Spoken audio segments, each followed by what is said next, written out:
এই খাকি উর্দিটা পরে নিয়ে আমরা যদি এটা ভেবে থাকি পুলিশ হয়ে যাব, তারপরে এলাকায় দাপিয়ে বেড়াবো, লোকেদেরকে ভয় দেখাবো, একটা দাপট থাকবে একটা আলাদাই। যতগুলো সরকারি চাকরি আছে সব থেকে কঠিন চাকরিটা হচ্ছে এই পুলিশের চাকরিটা। একদম সব থেকে কঠিন চাকরি। কেন সব থেকে কঠিন জব আমি বললাম?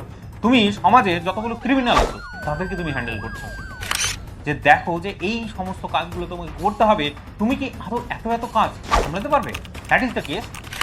তাদেরকে সেই ক্রাইম সিনে নিয়ে যাওয়া হয়, নিয়ে গিয়ে তাকে রিকনস্ট্রাক্ট করা হয় যে কি করেছিল তুমি বলো। এটা যখন জয়েন করবে তখনকার স্যালারিটা বলা হচ্ছে মোটামুটি 42,000 এটা হয়। কোনো ডিসিশন মেক করতে হয় না, মানে কোনো ডিসিশন নিতেই হয় না তাকে। তো যাদের ফিজিক্যাল স্ট্রেস নেওয়ার ক্ষমতাটা নেই, শারীরিকভাবে দুর্বল, তাদের জন্য জবটা একদমই না। হঠাৎ করে কোনো এমার্জেন্সি পড়ে গেল, অবশ্যই তোমাকে ডেকে নেওয়া হবে, তুমি ছুটিতে গেছো, তবুও কিন্তু তোমার ছুটি ক্যান্সেল করে দেওয়া হবে। যদি খুব ভালো কাজ করে কোনো এসআই, খুব তাড়াতাড়ি তার প্রমোশন হয়ে যায়। যারা পাওয়ার এনজয় করতে ভালোবাসে তাদের জন্য এই জবটা।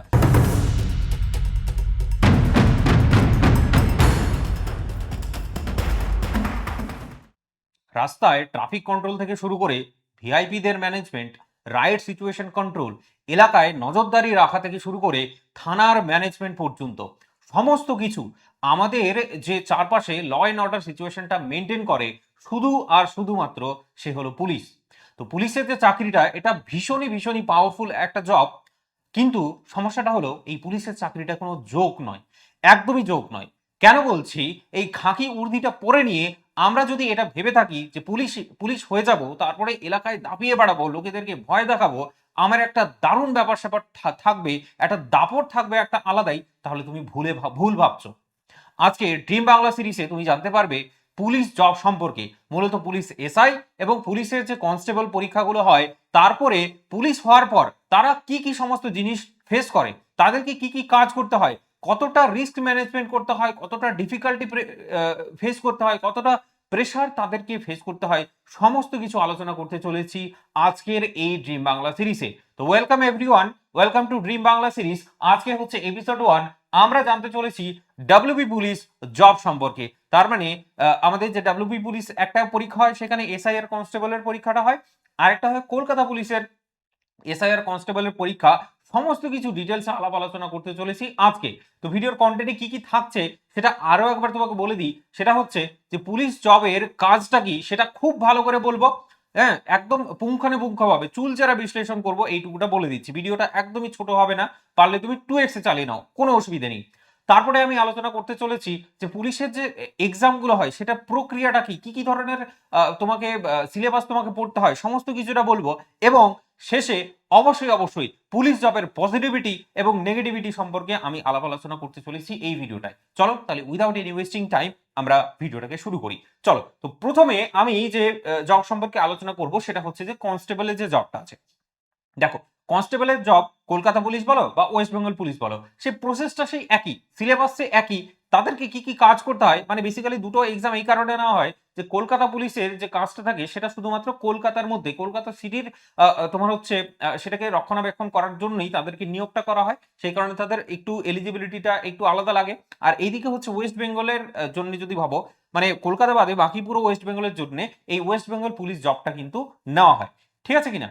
তো প্রসেসটা সেই একই ঘুরে ফিরে, কিন্তু কাজটা তাদের আলাদা, দ্যাট ইজ ওয়াই তাদের একটু আলাদাভাবে এক্সামটাকে নেওয়া হয়। ঠিক আছে?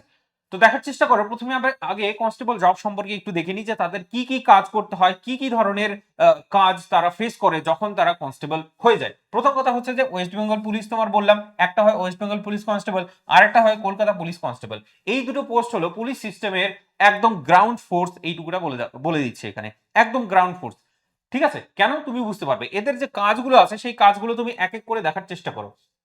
প্রথম কথা হচ্ছে যে আইন শৃঙ্খলা যে রক্ষা করার যে ব্যাপারটা থাকে, ল অ্যান্ড অর্ডার যে ডিউটিটা থাকে, সেটা মানে গ্রাউন্ড লেভেলে কেউ যদি মেনটেন করে তাহলে হচ্ছে তোমার কনস্টেবল। তুমি এখানে পরপর পয়েন্ট ওয়াইজ বলে দেওয়া আছে, আমি একটা করে পয়েন্ট বলবো আর সুন্দর করে তোমাকে সেটা এক্সপ্লেন করে দেবো, একটু ধৈর্য ধরে থাকবে অবশ্যই কিন্তু। তো ল অ্যান্ড অর্ডার ডিউটি মানে হলো এলাকার শান্তি বজায় রাখা, মিছিল ঝগড়া, পারিবারিক গোলমাল, কমিউনাল টেনশন, ল্যান্ড ডিসপিউট, এই সব সিচুয়েশনে এই পুলিশই হচ্ছে ফার্স্ট রেসপন্ডার। মানে পুলিশ মানে বলছে হচ্ছে কনস্টেবলের কথা বলা হচ্ছে যে এরাই হচ্ছে ফার্স্ট রেসপন্ডার। হ্যাঁ, থানায় ফোন যাবে, কল যাবে, এদেরকেই পাঠানো হবে যে তুমি যাও, এত সমস্ত জিনিসপত্র যতগুলো আছে এই সমস্ত জিনিস, যেমন ঝগড়া বলতে পারো, তারপরে মিছিল হতে পারে, বা পারিবারিক গোলমাল বা রাস্তায় কোথাও অ্যাক্সিডেন্ট হয়ে গেল, সেখানে কিন্তু এদেরকেই মূলত গিয়ে কাজ করতে হয়। ঠিক আছে, এরপর চলে আসি হচ্ছে আরো বিভিন্ন রকম কাজ আছে, যেমন 2 নম্বরে বলা হচ্ছে যে ট্রাফিক কন্ট্রোল। অবশ্যই অবশ্যই যানবাহন নিয়ন্ত্রণের জন্য কনস্টেবলদেরকেই রাখা হয় প্রত্যেকটা, তুমি দেখবে যে ট্রাফিক সিগন্যাল গুলোতে এরাই থাকে মূলত। এছাড়া আমাদের ওয়েস্ট বেঙ্গলে তো সিভিক ভলেন্টিয়ার নিয়োগ করা হয়েছে, তারাও বলতে পারে যে ওই সেই কনস্টেবলের যে ভূমিকাটা তারাই হচ্ছে মূলত পালন করে। ঠিক আছে, একটু কম বেতন দেওয়া হয় সেটার জন্য, যাই হোক সেটা আলাদা বিষয়। ট্রাফিকের যে ডিউটি সেটা মানে সেটা শুধু সিগনালে দাঁড়ানো না, কারণ অ্যাক্সিডেন্ট স্পট ম্যানেজ করা। ঠিক আছে, ধরো অ্যাক্সিডেন্ট হলো, সেখানে তাদের তড়িঘড়ি যেতে হবে। ঠিক আছে, ফোন আসবে। তারপরে যে ভিআইপি মুভমেন্ট হওয়া, ঠিক আছে না, ওই যে নেতা মিনিস্টার মন্ত্রী যত আছে তারা যখন যাতায়াত করে পুরো রাস্তাটাকে জ্যাম করে দেওয়া হয়। ঠিক আছে, আমরা সেটা ভুক্তভোগী, খুব ভালো করে জানি। এই সিস্টেম কবে চেঞ্জ হবে জানি না, তবে এই যে ভিআইপি দের মুভমেন্টটা হবে, রাস্তার পুরো ম্যানেজমেন্টটা এদেরকেই করতে হবে। ঠিক আছে, বাকিরা সব সাহেবরা শুধু অর্ডার করবে আর এরাই মেনটেন করবে। বাকি জ্যাম কন্ট্রোল বুঝতে পারছো, হ্যাঁ, জ্যাম লেগে গেলে তারপরে হচ্ছে রুল ভায়োলেশনের ফাইন হিসেবে তাদেরকে ইনস্ট্রাকশন দেওয়া হয়, যাও ফাইনটা ভরো, মানে ফাইনটা হচ্ছে বেসিক্যালি তুমি কালেক্ট করো। এমার্জেন্সি ভেহিকল পাস করানো, সেই সমস্ত জিনিসপত্র, মানে ট্রাফিক কন্ট্রোলের পুরো যে গ্রাউন্ডে যারা যারা কাজ করে তারা হচ্ছে পুলিশ কনস্টেবল। ঠিক আছে, এরপর চলে আসে হচ্ছে বিট ডিউটি এন্ড হচ্ছে তোমার নাইট পেট্রোল। ঠিক আছে, এলাকার যে পাহারার দায়িত্বটা, আমি বললাম না প্রথমেই, এলাকার পাহারার দায়িত্বটা গ্রাউন্ড লেভেলে যদি কেউ থাকে তাহলে তাহলে হচ্ছে এরাই। চলো তো এখানে দেখার চেষ্টা করো যে কি বলেছে, যেমন হচ্ছে সাসপিসিয়াস অ্যাক্টিভিটি যদি নোটিস করে তাহলে সেটাকে তোমার থামাতে হবে, বুঝতেই পারছো। সব যে ক্লোজিং এবং ওপেনিং চেক, এগুলোকেও তোমাকে চেক করতে হবে।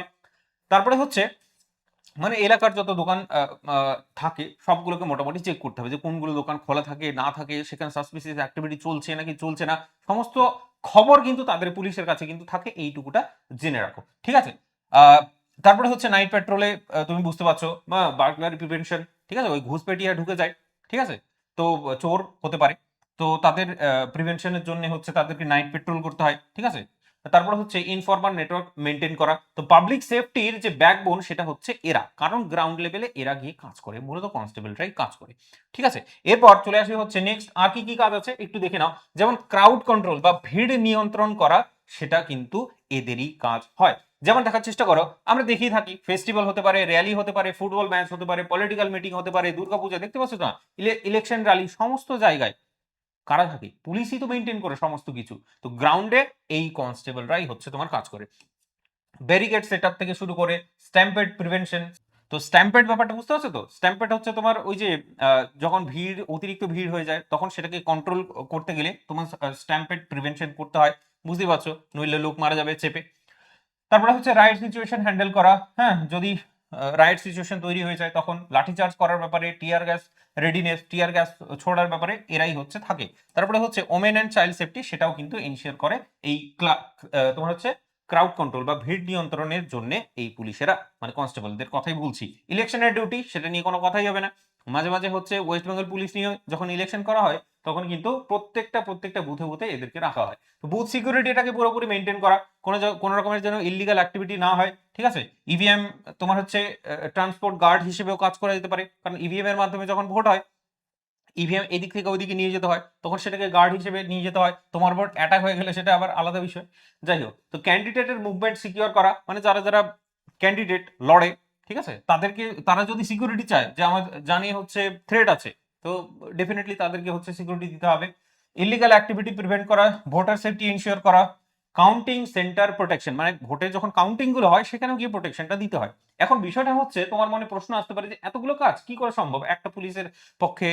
তো এটা বেসিক্যালি হয় কি যে অনেকগুলো নিশ্চয়ই কনস্টেবল নিয়োগ করা হয়, বিভিন্ন জনকে বিভিন্ন কাজের দিকে নিয়োগ করে দেওয়া হয়। ঠিক আছে, তো দ্যাট ইজ দ্য কেস। আর মাঝে মাঝে সেই কাজগুলোকে আবার সাফল করা হয়, মানে কাজ চেঞ্জ করানো হয়। হুম, দ্যাট ইজ দ্য কেস। তারপরে হচ্ছে যে অ্যারেস্ট অ্যান্ড সাপোর্ট, মানে গ্রেফতার এবং অপারেশন সাপোর্ট, মানে যখন গ্রেফতার করতে যাওয়া হয়, ঠিক আছে, ক্রিমিনালদের, তখন সেক্ষেত্রে কিন্তু এদেরকেই গ্রাউন্ড লেভেলে গিয়ে ওই যে বুঝতে পারছো না, পিছনে বন্দুক নিয়ে দৌড়াতে হবে, সেই এদেরকেই দৌড়াতে হয়, আর কিছু না। সাহেব তো শুধু অর্ডার করবে। তো চলো, অ্যারেস্ট সাপোর্ট মানে হচ্ছে এসআই বা অফিসারের সাথে হচ্ছে ফিল্ড অপারেশন। ঠিক আছে, তো বলছে যে অ্যাকিউজড যে আছে তাকে লোকেট করা, হাউস সার্চ করা। ঠিক আছে, সার্চিং মার্চিং এর যদি অর্ডার চলে আসে তাহলে কনস্টেবলদেরকে গিয়ে হচ্ছে মূলত হাউসটাকে সার্চ করতে হবে। তারপরে অ্যারেস্ট এক্সিকিউট করা, অ্যারেস্টটাকে করা, হ্যান্ডকাফ পরানো, হ্যান্ডকাফ থেকে নিয়ে আসা, লকআপ ম্যানেজমেন্ট থেকে শুরু করে তারপরে হচ্ছে কোর্টের প্রোডাকশন পর্যন্ত, মানে কোর্টে গিয়ে হচ্ছে হাজিরা দেওয়া, সমস্ত কিছু কিন্তু মানে ফিজিক্যালি প্রেজেন্ট থাকতে হবে যদি কেউ হয় কনস্টেবল। ঠিক আছে? তারপরে হচ্ছে থানার যেমন হচ্ছে ডেইলি অপারেশন ওয়ার্ক, থানার দৈনন্দিন কাজ, এই সমস্ত কিছুর জন্যও লাগে, অবশ্যই থানায় তো রাখতে হয়, তাই না? তো দ্যাট ইজ ওয়াই তোমার দেখো যে জিডি আর এফআইআর এই সমস্ত কিছু এন্ট্রি করা, তারপরে হচ্ছে কমপ্লেন রিসিভ করা, মিসিং রিপোর্ট সেটাকেও লিখানো, প্রিজনারের যে কাস্টডি আছে, ঠিক আছে, মানে তুই চোর ধরে নিয়ে আসলে, নিয়ে আসার পর কি হবে, কাস্টডিটাকে তাকে তো কাস্টডির ভেতরে ঢোকাতে হবে, তালা মারতে হবে, তাকে রক্ষণাবেক্ষণ করতে হবে, নইলে তো পালিয়ে যাবে। তো that is the case. Evidence and হচ্ছে তোমার সিজার আইটেম ম্যানেজমেন্ট, ঠিক আছে, তারপর হচ্ছে কোর্ট নোটিশ সার্ভিস, তারপর রিপোর্ট রাইটিং, সমস্ত কিছু এগুলো মানে কাজ, এগুলো মূলত কাজ হচ্ছে তোমার এসআই এর হয়, কিন্তু মাঝে মাঝে এদেরকেও করতে হয়। ঠিক আছে, নেক্সট চলে আসি হচ্ছে আমরা এবার জানতে চলেছি এসআই এর কাজ সম্পর্কে। এসআই মানে সাব ইন্সপেক্টরের কথা বলা হচ্ছে। বলেছিলাম প্রথমেই যে দুটো এক্সাম হয়, একটা হচ্ছে কনস্টেবল আর একটা হচ্ছে এসআই বা সাব ইন্সপেক্টর। সাব ইন্সপেক্টরের কি কি কাজ করতে হয় একটু করে লক্ষ্য করার চেষ্টা করো। ঠিক আছে, তো এদের প্রথম কাজ হচ্ছে কি, এদের মানে যদি বলো যে এসআই হচ্ছে পুলিশ স্টেশনে হচ্ছে কোর অফিসার রেখে বলা হচ্ছে, একদম কোর অফিসার। ঠিক আছে, কারণ থানার যে ম্যানেজমেন্ট পুরো সামলায় হচ্ছে এ। যেমন এর আগের তোমার এপিসোডে বলা হয়েছে, যেমন ব্যাংকে যে পিও আছে যেমন ভাবে ম্যানেজ করে, ঠিক এসআই হচ্ছে পুলিশ স্টেশনটাকে ম্যানেজ করে, ব্যাংকের পিও হচ্ছে কি পুরো ব্যাংকটাকে ম্যানেজ করে, নিশ্চয়ই দ্যাট ইজ দ্য কেস, মানে ম্যানেজার যারা হয়। তাহলে কাজ কি প্রথমে আগে দেখিনি এসআই এর কাজগুলো। তো এফআইআর রেজিস্টার করা, মামলা নথিভুক্ত করা হচ্ছে এর মূল কাজ। এসআই সাধারণত থানায় এসে প্রথম মানে এসআই এসআই সাধারণত থানায় এসে প্রথম অভিযোগ নথিভুক্ত করে, মানে কেউ আসলো সেটা নথিভুক্ত করার দায়িত্ব কার, সেটা হচ্ছে তোমার এসআই এর। তারপরে হচ্ছে কি ভিকটিমের সাথে কথা শোনা, ভিকটিমের কথা শোনা, তারপরে হচ্ছে ল অনুযায়ী সেকশন লাগানো, এফআইআর লেখা আর রেজিস্টার করা, ইমিডিয়েট অ্যাকশন ডিসাইড করা, দেন হচ্ছে সিনিয়র অফিসারকে রিপোর্ট করা। এই সমস্ত কাজগুলো মূলত মানে এফআইআর রেজিস্টারের আন্ডারেই পড়ে, তো এই কাজগুলো তাকে করতে হয়। এরপর চলে আসি হচ্ছে মূলত লেখালেখির কাজ, এগুলো ক্রাইম ইনভেস্টিগেশন। ঠিক আছে, দেখো এসআই আবার দুই রকমের হয়, একটা হচ্ছে আর্মড, একটা হচ্ছে আনআর্মড। আর্মড মানে হচ্ছে যাদের কাছে তোমার ওই যে বন্দুক আছে সেটা থাকবে, গান থাকবে তার কাছে, সে হলো আর্মড। আনআর্মড যারা, তারা মূলত এই যে কাজগুলো থানার যে ম্যানেজমেন্টের সিস্টেম, এই কাজের জন্য তারা মানে বেসিক্যালি থাকে আর কি, বাট বুঝলেন আনআর্ম গুলো। আর আর্ম যারা হয় তারা কিন্তু মূলত যেগুলো একটু কঠিন কাজ, যেগুলো একটু শক্ত কাজ, সেই কাজগুলোর জন্য তোমার বন্দুকধারী অফিসাররা কাজ করে। যেমন হচ্ছে তুমি এখানে দেখতে দেখতে পারো ক্রাইম ইনভেস্টিগেশন, তখন লাগবে, বুঝতে পারছো না? সো ইনভেস্টিগেশন মানে হচ্ছে শুধু জিজ্ঞাসাবাদ না, এটা পুরোপুরি সাইন্টিফিক প্রসেস, একদম ঠিক, সাইন্টিফিক প্রসেস ছাড়া কিচ্ছু না। দেখো ক্রাইম সিন ভিজিট করা, প্রথমে ক্রাইম সিন ভিজিট করতে হবে, কোথাও একটা ক্রাইম হয়ে গেছে সেখানে ভিজিট করা, তারপরে হচ্ছে সিকোয়েন্স রিকনস্ট্রাক্ট করা, মানে ধরো অপরাধী যারা আছে তাদেরকে সেই ক্রাইম সিনে নিয়ে যাওয়া হয়, নিয়ে গিয়ে তাকে রিকনস্ট্রাক্ট করা হয় যে কি কি করেছিল তুমি বলো।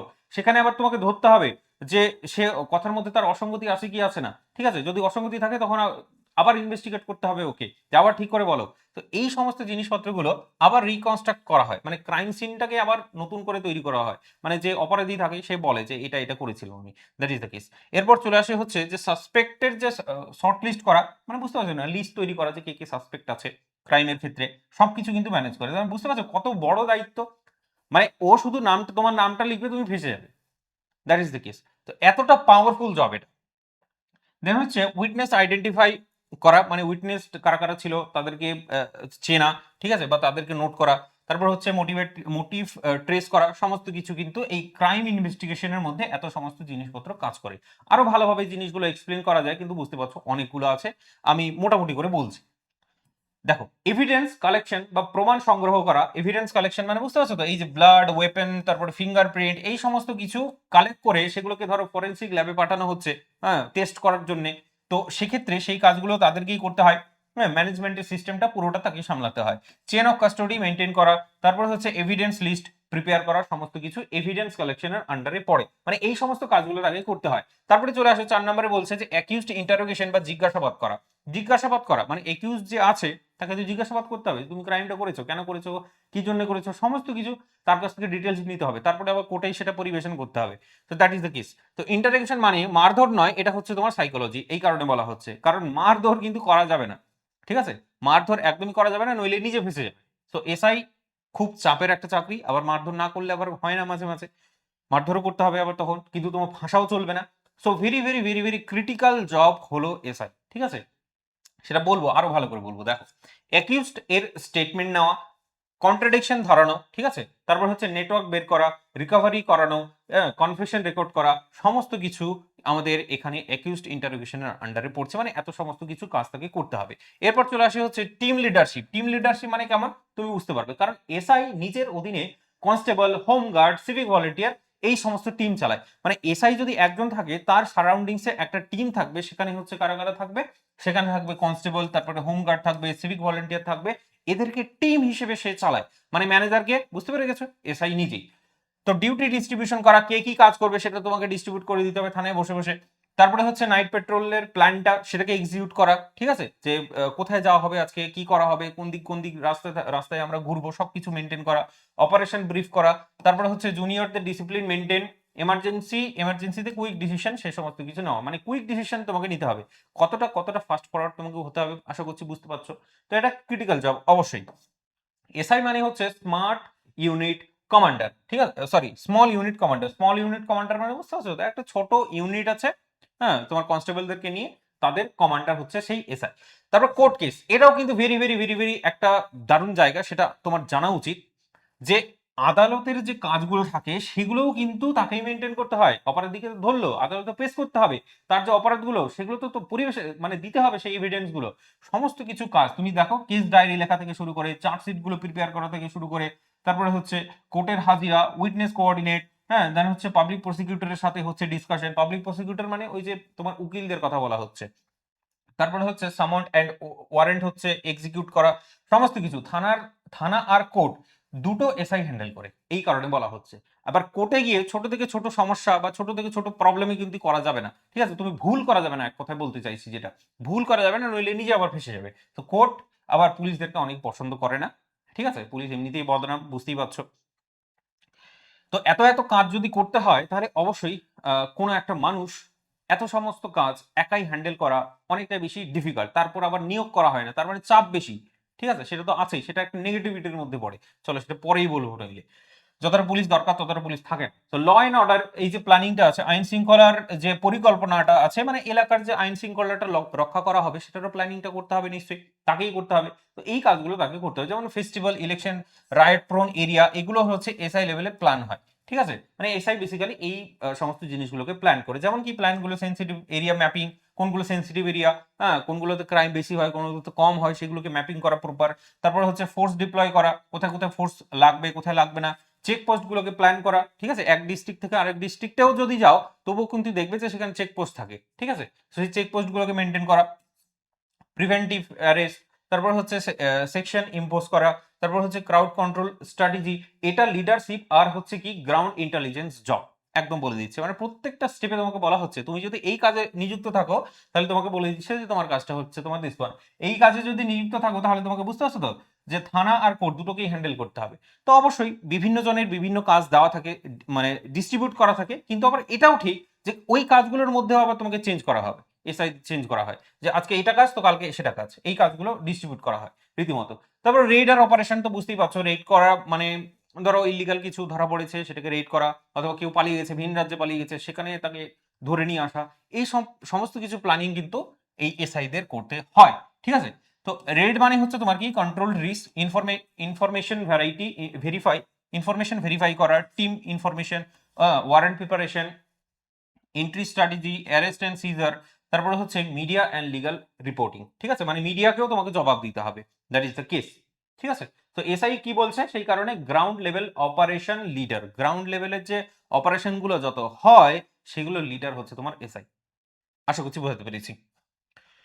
চলো, তো এবার একটুখানি মোটিভেশনে চলে আসা যাক। স্যালারি অ্যান্ড পে স্কেল সম্পর্কে একটু মোটিভেশনটা দিয়ে দেওয়া যাক। যে চাকরি তো করব, ঠিক আছে, বুঝলাম, এত এত কঠিন কঠিন কাজ, অনেকে আবার এই কাজগুলোকে এনজয় করে, অনেকে আবার এটার ভুক্তভোগী হয়ে পড়ে, ঠিক আছে, চাকরি ছেড়ে দেওয়ার সিচুয়েশন তৈরি হয়ে যায়। সো ডেফিনেটলি তোমার একটা মোটিভেশন দরকার, সেই মোটিভেশনটা হচ্ছে স্যালারি গুলো, ঠিক আছে। তো স্যালারি যেমন দেখো, কনস্টেবলের স্যালারিটা তুমি দেখতে পাচ্ছ মান্থলি 28,000 থেকে 30,000 টাকা মান্থলি স্যালারি, ঠিক আছে, ডিপেন্ডিং অন পোস্টিং, তোমার সিটি বা টাউন কোথায় হচ্ছে, অ্যালোয়েন্স পাবে, পিএফ পাবে, ডিডাকশন পাবে, সবকিছু তোমার এখানে থাকছে, ডিডাকশন হবে আর কি, যাই হোক। তো ওয়েস্ট বেঙ্গল পুলিশের যে সাব ইন্সপেক্টর আছে তাদের স্যালারিটা তুমি দেখে নেওয়ার চেষ্টা করো 40,000 থেকে 45,000। এটা যখন জয়েন করবে তখনকার স্যালারিটা বলা হচ্ছে, মোটামুটি 42,000 এটা হয়, ঠিক আছে। আর এটা মিডিল মোটামুটি 30,000 টাকা ধরে নিতে পারো, ঠিক আছে। 30,000 একটু কম হয় স্টার্টিং এ। এরপর চলে আসি হচ্ছে এক্সাম ফর জব। একটু এক্সাম গুলো বলে নিই, হ্যাঁ, যে কোন সমস্ত এক্সাম গুলো হয়, কি কি পড়তে হয় না পড়তে হয়, সমস্ত কিছু একটু করে আলোচনা করে দিই। তারপর পজিটিভ নেগেটিভ নিয়ে আমি বলছি, ঠিক আছে। একটু ধৈর্য ধরবে অবশ্যই। তো West Bengal police recruitment board এর ক্ষেত্রে এই যে WBPRB এই বোর্ডটাই হচ্ছে কন্ডাক্ট করে। একটা হচ্ছে তোমার কনস্টেবল এক্সাম, একটা হচ্ছে তোমার SI এক্সাম। কনস্টেবল এক্সামের প্যাটার্নটা তোমাকে বলে দেওয়া হচ্ছে। প্রথমে আগে কনস্টেবল এক্সামটা বলি, ঠিক আছে, যে কনস্টেবল এক্সাম দেওয়ার জন্য কি কি পরীক্ষা টরীক্ষা দিতে হয় তোমাকে। প্রথম কথা স্টেপ 1, তোমাকে একটা রিটেন এক্সামিনেশন দিতে হয়, মানে বেসিক্যালি MCQ। তো MCQ টেস্টে তোমার কতগুলো থাকবে জানো তো? নাম্বার থাকবে হচ্ছে 85 নাম্বার। 85 নাম্বার হচ্ছে MCQ টেস্ট, আর বাকি যে 15 নাম্বার থাকছে সেটা ইন্টারভিউ হবে। কিন্তু তার আগে এটা যখন এখানে যখন পাস করলে তুমি, 85 নাম্বার এর পরীক্ষা হলো, সেখানে যখন পাস করলে তারপরে তোমাকে মাঠে দৌড়াতে হবে। মানে বুঝতে পারছো তো? প্রথমে আগে বলে নিই যে কি কি পড়তে হচ্ছে এই 85 নাম্বারের জন্য। জেনারেল অ্যাওয়ারনেস পড়তে হচ্ছে, তারপরে হচ্ছে এলিমেন্টারি ম্যাথমেটিক্স পড়তে হচ্ছে, রিজনিং পড়তে হচ্ছে, ইংলিশ, বেঙ্গলি, এগুলো কিন্তু পড়তে হচ্ছে। এরপর চলে আসি কনস্টেবল এক্সামের স্টেপ 2 আর স্টেপ 3। তার মানে এখানে হচ্ছে প্রথমে হচ্ছে PMT, তারপরে PET। PMT মানে কি? ওই যে মেজারমেন্টের ব্যাপারটা থাকে। তো ফিজিক্যাল মেজারমেন্টের আন্ডারে যেগুলো পড়ে সেগুলো হচ্ছে, যেমন হাইটটা তুমি বলতে পারো। ছেলেদের ক্ষেত্রে যেমন হয় 167 সেন্টিমিটার তোমার হাইট হতে হবে, আর মেয়েদের ক্ষেত্রে হচ্ছে তোমার কত, 160 সেন্টিমিটার হাইট হতে হবে। তো এখন আবার এটা কমানোর কথা বলা হচ্ছে, সেটা আলাদা বিষয়। তো হাইট তোমার এটা হতে হবে, হাইটের মেজারমেন্ট করা হবে, ওয়েটের মেজারমেন্ট করা হবে, যে মিনিমাম এতটা পরিমাণ ওয়েট তোমার লাগবেই। তারপরে চেস্টের মেজারমেন্ট করা হবে। PMT হলো তোমার দিস ওয়ান। আর PET যেটা আছে, PET মানে হচ্ছে ফিজিক্যাল এফিসিয়েন্সি টেস্ট। তখন তোমাকে দৌড়তে হবে, মানে রানিং করতে হবে। মোটামুটি 1600 মিটার দৌড়তে হয়। সেটার জন্য 6.5 মিনিট টাইম থাকে। 6.5 মিনিট তোমার টাইম থাকে, ঠিক আছে। তারপরে হয় তোমার ইন্টারভিউ। আর যে ফাইনাল মেরিটটা হয়, সেই ফাইনাল মেরিটটা হয় এই যে ইন্টারভিউ। এখানে কোনো তোমার নেই, নাম্বার টাম্বার নেই, ঠিক আছে। এটা শুধুমাত্র পাস করতে হবে। তো ফাইনাল মেরিট যেটা হবে, ইন্টারভিউ এর হচ্ছে 85, সরি 15, আর আগের হচ্ছে তোমার 85 মার্কস। টোটাল 100 মার্কসের মধ্যে তোমার মেরিটটা হয়, ঠিক আছে। এরপর চলে আসি SI এর এক্সাম। SI এর এক্সামটা যেটা আছে সেটা সম্পর্কে, কারণ দুটোরই সিলেবাস মোটামুটি সেম। এটাও একটুখানি দেখে নাও। দেখো, প্রিলিমস এক্সাম যখন হয় তখন তোমাকে পড়তে হয় জেনারেল স্টাডিজ। তোমাকে নিউমেরিক্যাল, মানে বেসিক্যালি ম্যাথের কথা বলা হচ্ছে, ম্যাথামেটিক্স। তারপর রিজনিং এর কথা বলা হচ্ছে। তো এখানে দেখো 100 নাম্বারের তোমার পরীক্ষা হয় এই যে জেনারেল স্টাডিজ, ঠিক আছে, মানে 50টা কোশ্চেন থাকে। আর তোমার হচ্ছে ম্যাথে থাকে 25টা কোশ্চেন, আর রিজনিং এ থাকে 25টা কোশ্চেন। তাহলে এখানে 2 নাম্বার করে থাকে। তো 2 নাম্বার করে যেহেতু থাকে, টোটাল আমার 200 মার্কসের পরীক্ষা হয়, 90 মিনিট ধরে পরীক্ষাটা হয়। এরপর স্টেপ 2 এ চলে আসো, ঠিক আগের মতোই, মানে পিইটি এবং পিএমটি এবং পিইটি পরীক্ষা, পিএমটি এবং পিইটি দুটোই চেক করা হয়। হ্যাঁ, প্রথমে আগে হাইট, ওয়েট, চেস্ট এগুলো মেপে নেওয়া হলো, তারপরে তোমাকে রানিং এর জন্য পাঠানো হলো। তো ছেলেদের ক্ষেত্রে যেমন হচ্ছে 800 মিটার দৌড়াতে হয়, মেয়েদের ক্ষেত্রে হাফ, মানে 400 মিটার দৌড়াতে হয়। তো যাই হোক, সেগুলো দেখে নিও। এরপর মেইনস এক্সামের পেপারটা একটুখানি দেখে নেওয়ার চেষ্টা করো। পেপার 1 এ যেটা থাকে, আবার MCQ টেস্ট হবে। আর সেখানে জেনারেল স্টাডিজ থাকবে, তোমার হচ্ছে ম্যাথমেটিক্স থাকবে, এবং মানে বেসিক্যালি এরিথমেটিক থাকবে, আর রিজনিং থাকবে। কতগুলো? এই যে 100 মার্কসের হচ্ছে তোমার পরীক্ষা হচ্ছে এখানে। তারপর এখানে ইংলিশ আর বাংলা, এইটা কিন্তু ডিসক্রিপটিভ। এটা ডিসক্রিপটিভ লিখতে হয়, ঠিক আছে। তো লিখে লিখে এখানে হচ্ছে তোমার 50 এবং 50, টোটাল 200 মার্কসের হচ্ছে তোমার পরীক্ষাটা হচ্ছে। এবার তারপরে চলে আসো, আগেরটার কিন্তু না, আগেরটার হচ্ছে তোমার ইন্টারভিউ ছিল, এখানেও কিন্তু ইন্টারভিউ আছে। এখানে 30 মার্কসের ইন্টারভিউ আছে, 200 মার্কস এন্ড 30 মার্কস। তাহলে টোটাল মানে ফাইনাল সিলেকশনটা যেটা হচ্ছে, প্রিলিমসের মার্কসটাও লাগছে, মেইনসের মার্কসটাও লাগছে, ইন্টারভিউটাও লাগছে। আশা করছি আমি বোঝাতে পেরেছি, মানে তিনটাই ইম্পর্টেন্ট। সুতরাং প্রিলিমসেও ভালো তোমাকে মার্কস পেতে হবে। এই ছিল গল্প। এরপর কম্পারিজনটা অবশ্যই তোমাকে আমি করে দিই পজিটিভ আর নেগেটিভে যাওয়ার আগে।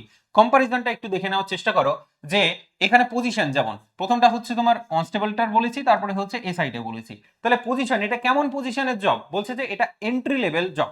এটা হলো গভর্নমেন্টের এন্ট্রি লেভেলের জব, যেমন ক্লার্কের জবগুলো হয় সেরকম এন্ট্রি লেভেলের জব।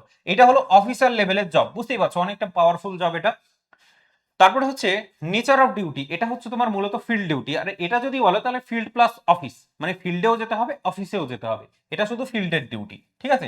এরপর অথরিটি, অথরিটি মানে কি? পাওয়ার, কার কেমন পাওয়ার দেওয়া আছে। এখানে বলছি যে পাওয়ার মানে নেই বললেই চলে, লিমিটেড। এটা এটা একেবারে কনস্টেবলের ক্ষেত্রে। আর যদি সাব ইন্সপেক্টরের ক্ষেত্রে দেখো, তাহলে এটা কনসিডারেবল। এটা কনসিডারেবল বলাও ভুল হবে, যথেষ্ট যথেষ্ট পাওয়ার কিন্তু এই সাব ইন্সপেক্টরের থাকে। তোমার পেনের উপর ডিপেন্ড করবে, তুমি কি লিখছো সেটার উপর ডিপেন্ড করবে কারো কোনো একটা মানুষের ফিউচার, ঠিক আছে। সো ডেফিনেটলি এটা যথেষ্ট পাওয়ারফুল। রিপোর্টিং যদি বলো, তাহলে এটা হচ্ছে এসআই বা এএসআই এদেরকে হচ্ছে রিপোর্ট করে, মানে ধরো কোনো কিছু তথ্য সে পেলো, কনস্টেবল কোনো কিছু তথ্য পেলো, সেটা কাকে বলবে? সেটা হচ্ছে এসআই এএসআই কে বলবে। তারপর রিপোর্ট যদি তোমার হচ্ছে এসআই এর কাছে যখন আসলো, এসআই আবার কাকে রিপোর্ট করবে? সেটা হচ্ছে পুলিশের ইন্সপেক্টর বা ওসি যারা থাকে, মানে থানার যে হেড একেবারে যারা হয় তাদেরকে অ্যাকচুয়ালি রিপোর্ট করতে হয়।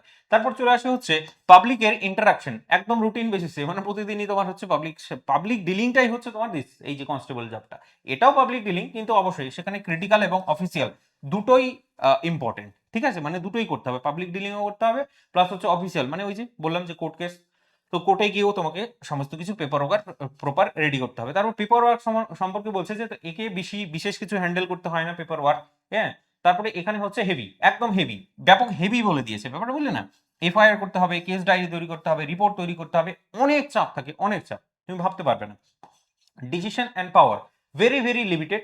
এর ডিসিশন মেকিংটা, এর যে ডিসিশন মেকিংটা আছে পাওয়ার, সেটা ভেরি লিমিটেড, কোনো ডিসিশন মেক করতে হয় না, মানে কোনো ডিসিশন নিতেই হয় না তাকে। ঠিক আছে, বড় সাহেবরা বলবে তাকে, তার সেই গিয়ে সেই কাজটা করবে, জাস্ট আর কিচ্ছু না। কাজ করা হয়ে গেল, তারপরে বাড়ি চলে যাবে। সো মডারেট টু হাই, এখানে কিন্তু অবশ্যই ডিসিশন পাওয়ারটা কিন্তু মডারেট টু হাই আছে। রেসপন্সিবিলিটি যদি বলো, ইন্ডিভিজুয়াল, তার নিজের উপর। এখানে কিন্তু টিমের রেসপন্সিবিলিটিটা তোমাদের এসআই এর কিন্তু থাকে, মানে এসআই এর উপরেই থাকে টিমের যতটা পুরো রেসপন্সিবিলিটিটা সেটা। ঠিক আছে, আশা করছি আমি বোঝাতে পেরেছি। এরপর আমরা চলে আসি হচ্ছে পজিটিভ আর নেগেটিভ, যেটার জন্য তুমি অনেকক্ষণ ধরে অপেক্ষা করছো। ঠিক আছে, তো পজিটিভ আর নেগেটিভ সম্পর্কে এবার আলোচনা করতে চলেছি। প্রথমে আগে পুলিশ যে কনস্টেবল আছে, সেই পুলিশ কনস্টেবলের পজিটিভ গুলো আগে দেখে নিই।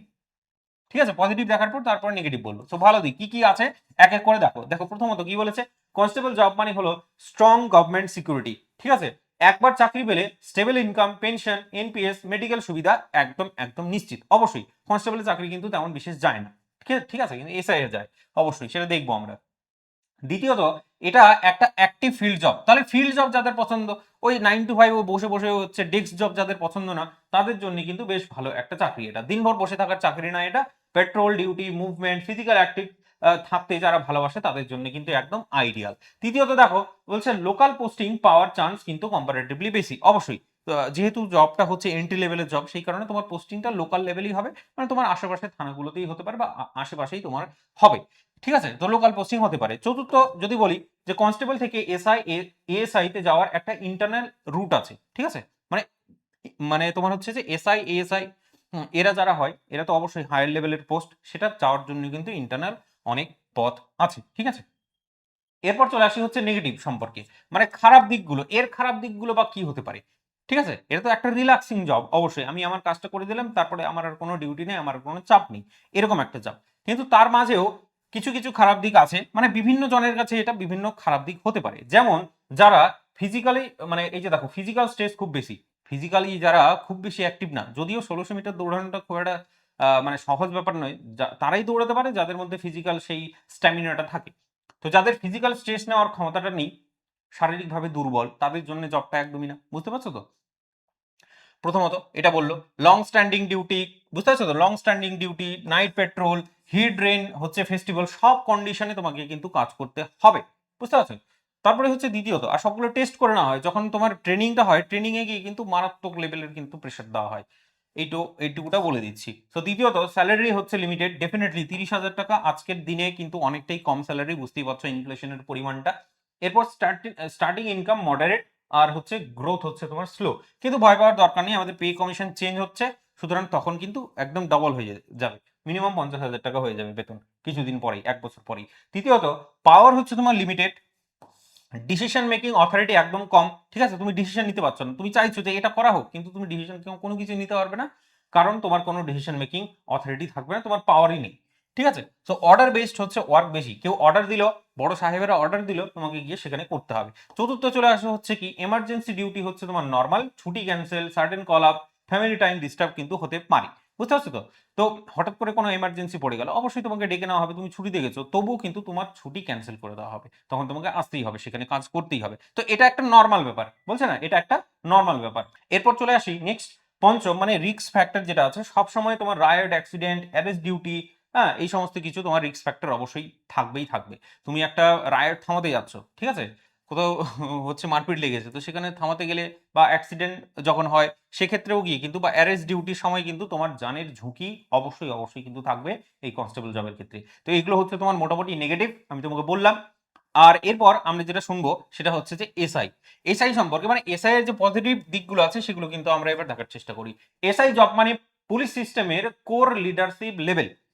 কোর লিডারশিপ লেভেল, এবার লিডারদের মাথায় কিন্তু প্রচন্ড প্রেশার থাকে, হয়তো ফিজিক্যাল প্রেশার অত থাকে না, কিন্তু মাথার মধ্যে কিন্তু প্রচন্ড প্রচন্ড প্রেশার থাকে। ঠিক আছে, এইটুকুটা বললাম। এবার পজিটিভ দিকগুলো আমি একটুখানি বলি। প্রথমত পাওয়ার অ্যান্ড অথরিটি, যারা পাওয়ার এনজয় করতে ভালোবাসে তাদের জন্য এই জবটা দারুণ একটা জব। ঠিক আছে, তো পাওয়ার আর অথরিটি যারা এনজয় করতে চায়, FIR investigation, arrest, operation planning, ideal decision making role, একদম ডিসিশন মেকিং রোল এটা। ঠিক আছে, ডিসিশন নিতে খুব ভালোবাসো, ঠিক আছে, ফটাফট ডিসিশন নিতে পারো, তাহলে সেক্ষেত্রে তোমার জন্য কিন্তু এইটা একটা পারফেক্ট জব।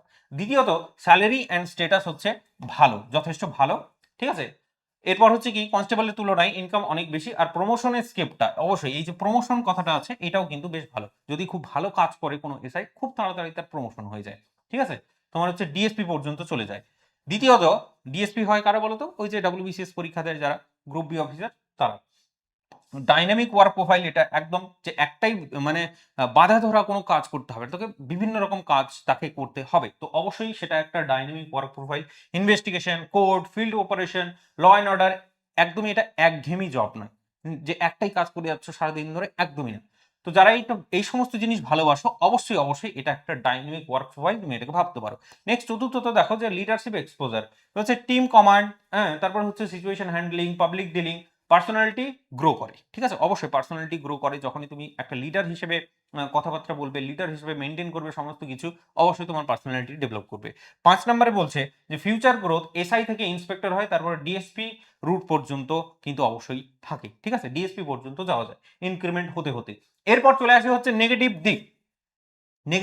নেগেটিভ দিকগুলো অবশ্যই আমাদেরকে জেনে রাখা উচিত, সো দ্যাট আমরা যেন ওই যে আমাদেরকে পড়ানো হচ্ছে না, টুপি পড়ানো হচ্ছে যে খাকি উর্দিটা পরে নাও, তারপরে তোমার জীবন একেবারে বিশাল ব্যাপার তুমি। ঠিক আছে, একদমই নয় সেটা। এটা যথেষ্ট রেসপন্সিবল একটা চাকরি বলতে পারো।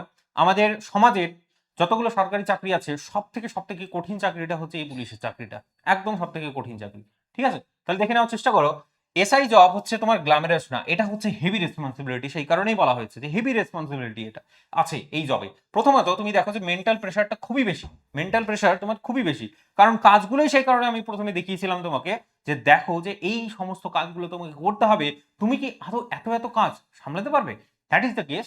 যথেষ্ট যথেষ্ট মেন্টাল প্রেশার তোমার উপরে আসবে। ঠিক আছে, সিরিয়াস ক্রাইম যখন আসবে, পলিটিক্যাল প্রেশার যখন চলে আসবে, মিডিয়া অ্যাটেনশন চলে আসবে, ঠিক আছে, বুঝতে পারছো তো? সমস্ত কিছু হ্যান্ডেল করতে হবে বেশ ভালোভাবে, সাবধানে। ঠিক আছে, তো অনেকে আবার এনজয় করে এটা, সেটাও ঠিক।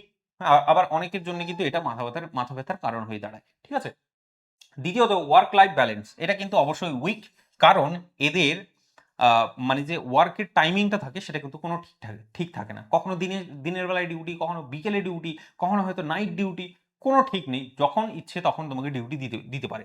ঠিক আছে, তো দেখার চেষ্টা করো নাইট ডিউটি, এই যে বলছে এমার্জেন্সি কল, দেন ফেস্টিভ্যাল, ইলেকশন প্রেশার, এই সমস্ত ফেস্টিভ্যালে কোনো এনজয়মেন্ট নেই, তখন তোমাকে ডিউটি করতে হবে। ঠিক আছে, ক্রাউড ম্যানেজমেন্ট করতে হবে, দ্যাট ইজ দ্য কেস।